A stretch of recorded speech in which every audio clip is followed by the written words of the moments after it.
আমাদের দেশের রাজনীতিতে কাকে খারাপ বলবো আর কাকে ভালো বলবো বলেন? যেরকম নেতা সেরকম আসলে আমাদের দেশের জনগণ। নির্বাচনের আগে কে ভালো মানুষ আর কে খারাপ মানুষ, কে সৎ আর কে অসৎ, কে আসলে সমাজের জন্য হিতকর হবে আর কে খারাপ হবে, এই জিনিসগুলো না দেখেই আসলে আমরা কিছু টাকার কাছে বিক্রি হয়ে যাই, নগদ টাকার কাছে।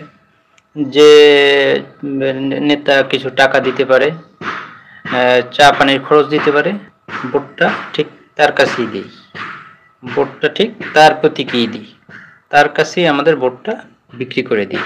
এরকম হচ্ছে আমরা এই বাংলাদেশের পাবলিক। এখন সেই নেতা যখন নির্বাচনের মধ্যে দিয়ে আবার জনপ্রতিনিধি হয়, সেই নেতাকেই আবার বিভিন্নভাবে পাবলিক আঁকড়ে ধরে, যে আক্রমণাত্মক আচরণ করে, গালিগালাজ করে, যে তুমি আমার হক মারলা কেন, তুমি পরিষদের চাল চুরি করলা কেন, তুমি টিন চুরি করলা কেন, তুমি দুর্নীতি করলা কেন। দুর্নীতির দিকে কিন্তু এই পাবলিকই কিন্তু একজন জনপ্রতিনিধির দিকে ঠেলে দেয়। কারণ একজন জনপ্রতিনিধি, ধরুন একটা ইউনিয়ন পরিষদ নির্বাচনে ৫০,০০০ থেকে ১,০০,০০০ টাকার বেশি খরচ হওয়ার কথা না, কিন্তু সেখানে দেখা গেল একটা ইউনিয়ন পরিষদ নির্বাচনে একজন প্রার্থীকে কোটি কোটি টাকা খরচ করতে হয়। কাদের পিছনে খরচ করে? এই পাবলিকের পিছনে খরচ করতে হয়, করে কিংবা করতে হয়। না করলে পাবলিক ভোট দেবে না, আপনি যতই ভালো লোক হন। যে খারাপ লোকটা দেখা গেলো টাকা খরচ করতে পারবে, তাকেই ঠিক ভোটটা দিয়ে দেবে। সুতরাং এই ব্যক্তি যখন কোটি কোটি টাকা খরচ করে একজন নির্বাচিত প্রতিনিধি হবে, সে কি দুর্নীতি করবে না? সেটা অবশ্যই দুর্নীতি করবে। দুর্নীতি করতে তো সে বাধ্য। কারণ একজন প্রার্থী কিংবা একজন নেতা যখন কোটি কোটি টাকা খরচ করে, ঋণ করে, জমি বিক্রি করে সে নির্বাচন করলো, নির্বাচনে তাকে টাকা খরচ করা হলো, সেই নেতাই যখন একজন এমপি হবে, একজন চেয়ারম্যান হবে, সে তো সেই টাকা সুদে আসলে ভাই আদায় করতে হবে তার। তা না হলে তো সে তো না খেয়ে মারা যাবে, সে তো ঋণে জড়সড় নির্বাচন করতে গিয়ে।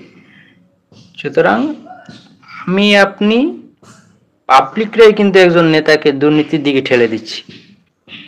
আমরা যদি ভালো হইতাম, পাবলিক যদি ভালো হইতো, তাহলে নেতারা তো এতটা খারাপ হইতে পারতো না। তো আমরা কি করি? টাকার কাছে বিক্রি হয়ে যাই, নীতি আদর্শ ভালো মন্দ বিচার করি না।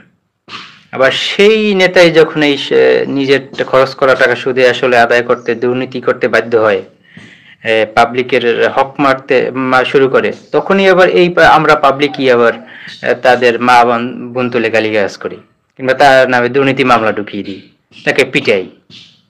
এরকম এই চক্রটা এরকমই চলতে থাকে আসলে আমাদের বাংলাদেশের রাজনীতিতে। কালচারটা এরকম হয়ে গেছে। সুতরাং এর বিরুদ্ধে কিন্তু এর থেকে বের হইতে না পারলে আসলে আমাদের দেশের, সমাজের কিংবা রাজনৈতিক কালচার কিংবা রাজনৈতিক যে সমস্যাগুলো, রাজনৈতিক ক্ষেত্রে কিংবা নেতারা যে দুর্নীতি করে, ভোটের পর পাবলিকের কথা ভুলে যায়, এই যে বিষয়গুলো, এগুলো আসলে বন্ধ হইতো যদি আসলে আমরা এই কালচারটা পরিবর্তন করতে পারতাম।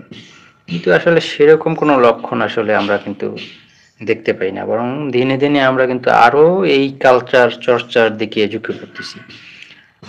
আপনি কিংবা আমি এই মুহূর্তে দাঁড়িয়ে কি ভাবতে পারি যে আমি একজন জনপ্রতিনিধি হতে চাই, আমি একজন এমপি হতে চাই, আমি একজন চেয়ারম্যান হতে চাই?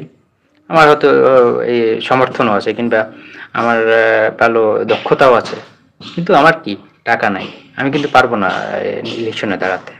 কোনো লাভ নাই। কারণ আমি যতই ভালো হোক, ভোটের আগে টাকা খরচ না করতে হলে আমারে ভোট দেবে না কেউ, আপনাকে ভোট দেবে না কেউ। সুতরাং চাইলেই কিন্তু এই কালচারটা আমরা আসলে পরিবর্তন করতে পারতাম, যদি আমরা আসলে নিজেরা ভালো হওয়ার চেষ্টা করতাম। সুতরাং আমার মনে হয় যে বাংলাদেশের রাজনীতিতে সমস্যা, সে সমস্যাটা আসলে পাবলিক এবং জনপ্রতিনিধি দুইয়ের উভয়ের সমস্যার কারণে এরকম সমস্যাগুলো সৃষ্টি হয়েছে।